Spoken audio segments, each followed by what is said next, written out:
ነገር አድርገህ እኔን አሳልፈህ ትሰጠኛለህ? ይሄ በጣም ከባድ ነው። አንቺ ውሻ እኔ ላይ ነው ምራቅሽን የተፋሽው? አንድ ያጣና ልያለሽ ከዚያ ይወጣም ብለሽ አሰብሽ ከሆነ ተሳስተሻል። ግን ያን የወጣው እውነት ቆዳሽን መገፈልሽ። እስከ ዛሬ ለእንዳንተ አይነቱ ሸለፈት ስሸበር መኖሬ በጣም ይቆጨኛል። አንተ እኮ ወንድ አይደለም። ወንድነትን ሴት ላይ የምታሳይ አልጫ ነህ። በለው አይቶ ነገረው ሰምቶ ጭጫ ነው አለ ያገሬ ሰው። ይወንድ አልጫ ነው። እኔ በሆን እንደዚህ ተብዬ እኔ በሆን እንዲህ ዝም አልተ አንዴ ፈተኝና ወንድ እንደሆንና ዝም እንደማለት በደንብ አድርግ ያሳያል። ቆይ በፈታ ጉልበትህን እሷ ላይ ልታሳይ ነው። ስለዚህ እሷ ልክ ነበረች ማለት ነው።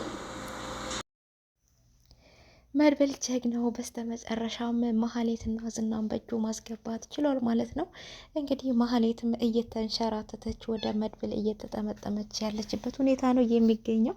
እንግዲህ እንደዚሁም ደግሞ ዝና የምትፈራውን የምትንቀጠቀጥለትን ግን እስቲ አንተ ወንድ ብትሆን አትያዝም ነበረ እያለችው እንግዲህ እያሾፈችበትና እያንጓጠጠችው ትገኛለች ማለት ነው። ሰላም ጤና ይስጥልኝ ውድና የተከበራችሁ የቻናሌ ቤተሰቡ ሁላችሁም ሰላም ብያለሁ። ያላችሁበት ሰላማችሁ ብዘት ተረፍረፍ ይበልኝ።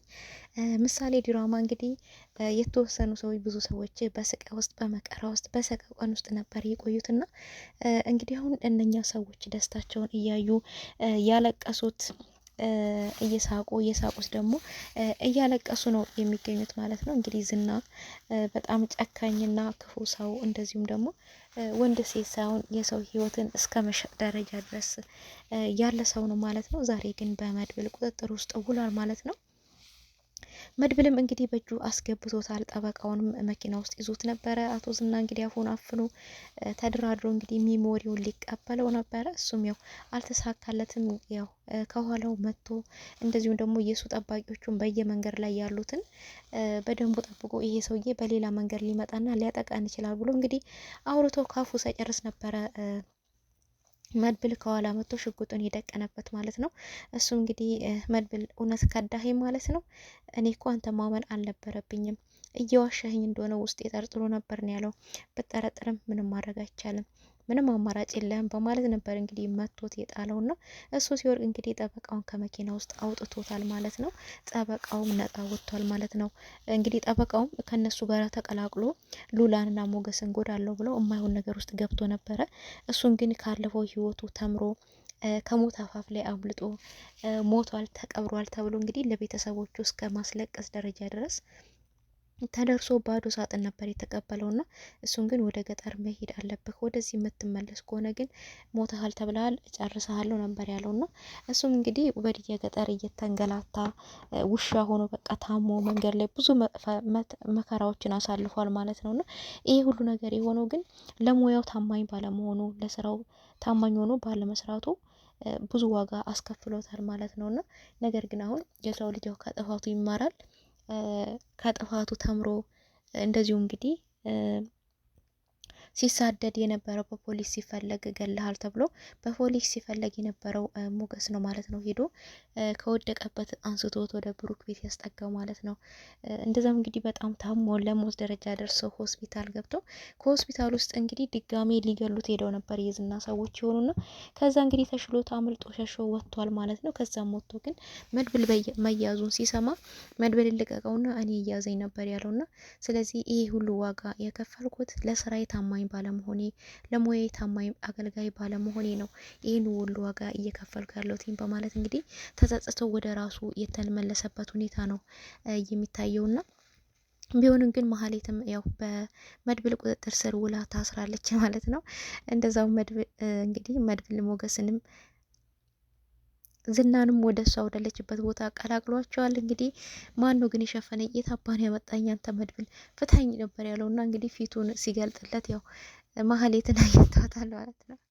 መጣህልኝ አንተም ነበር ያለችውና ማህሌት አንተም መጣህልኝ እንደምትመጣ እኮ እርግጠኛ ነበርኩ፣ አየህ እነ መድብል በጣም ጀግና ናቸው ነበር ያለችውና እሱም ዝም በይ ነበር ያለት፣ ዝም በይ አንቹሬኛ ነበር ያለትና እሷም እኔማ ዝም ብላለሁ ምንም አማራጭ የለኝም ነበር ያለችው። ግን እሱን በጣም እየሰደበችው ነበር የምትገኘው። አንተ ከሃዲ ነህ፣ በጣም ከሃዲ ነህ። እኔ ብዙ ነገር ብዙ ውለታ ውዬልህ እንዴት አሳልፈ ትሰጠኛለህ? በአንተ ምክንያት እኮ ነው እዚህ ታስሬ እኮ እየተደበደብኩኝ ስንት ቀን ብሎ ታስሬ መከራ እያዩ ያለሁት በአንተ ምክንያት ነው። እንዴት አሳልፈ ትሰጠኛለህ ለመድብል ነበር ያለችውና ሲያንስብሽ ነው እኔ ከዚህ ስወጣ እንደውም ጨርስሻለሁ ነበር ያላት። እሷ እንግዲህ አይ ችግሩ አትወጣም ማን ያለችው ደግነቱ አትወጣም ነበር ያለችውና እንግዲህ እየሰደበችው ልክ ልኩን እየነገረችው ትገኛለች። አንቺ ነሽ እንደዚህ እየተናገርሽኝ ያለሽው እኔን ነበር ያላት። ወሬ ብቻ ጉራ ብቻ ምንም ነገር ልብ የለህም፣ ምንም የተግባር ሰው አይደለህም፣ አስመሳይ ነህ እያለች ዝና ግን ያው በጣም ቢናደድም ምንም ማድረግ አልቻለም።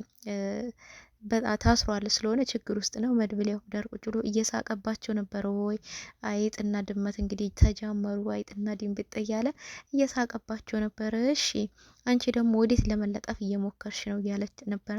እሱም መድብል ጀግና ነህ፣ በቃ መድብል እንኳን የሚያስከው ይሄ ጨካኝ ይሄ አስመሳይ ነበር እንግዲህ እያለች መድብልን እየደገፈ ዝናን እየሰደበች ያለችበት ሁኔታ ነው።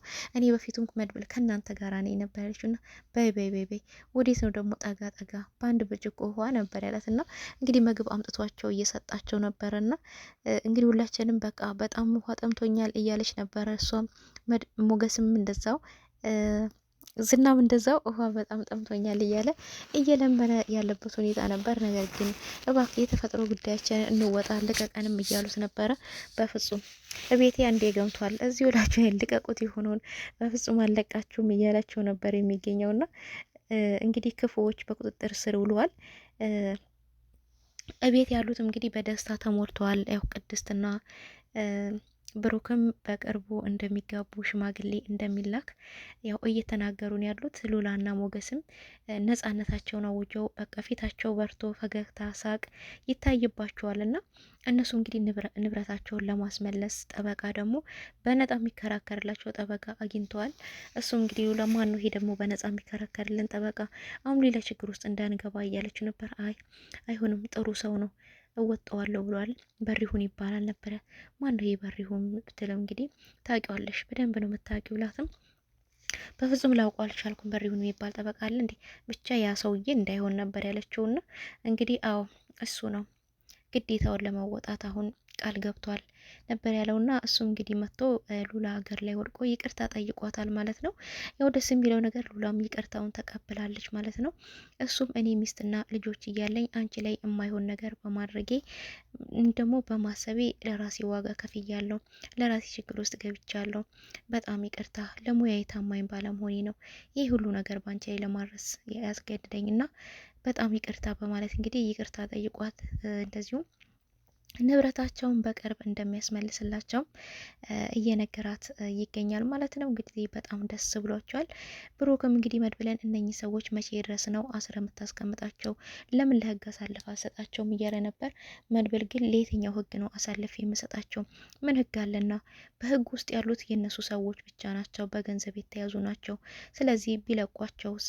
እነኚህ ሰዎች ቢለቋቸው ዝናም ቢለቁት ድጋሜ እኛ ችግር ውስጥ እንገባለን። ስለዚህ በራሴ ውሳኔ አስቀምጣችኋለሁ፣ እዛው ራሴ የምወስደውን እርምጃ ወስድባችኋለሁ እያለ ነው የሚገኘው። በጣም ሀገራችን ውስጥ እንደዚህ ህግ ጠፍቷል ማለት ነው። በጣም ነው የሚያሳዝነው እውነት ለመናገር እና በጣም ደስ የሚለው እንግዲህ ፍትሐዊ ምን አይነት እርምጃ ሊወስድባቸው ይሆን መድብል የሚለው እኔ እንደፈለክ አድርገኝ። ይህንን ጭራቀን በፍጹም እንዳትለቅ።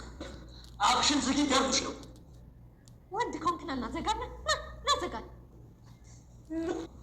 ጋበሬ ሊፈታ ያው ብዙ ሰው ይጨርሳል ብዬ እንጂ ፈትቼው ጉድሽን ባያወጣው ነበር።